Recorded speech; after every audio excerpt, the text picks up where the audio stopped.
Hi சொல்லு. என்னம்மா வச்சிருக்க கையில்? யாருக்கு? மாடுக்கா?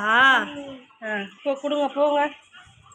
இருங்க, பொறுமையாக போங்க. ஏ செல்லம்மா வந்துட்டியா? இரு இரு இரு இரு இரு இரு இரு இரு இரு இரு இரு அப்படியே கொடுக்கணுமா? கையில் கொடுக்கக்கூடாது தாங்க, அப்படியே கொடுக்கணும். தட்டரில் கொடுக்கணும்.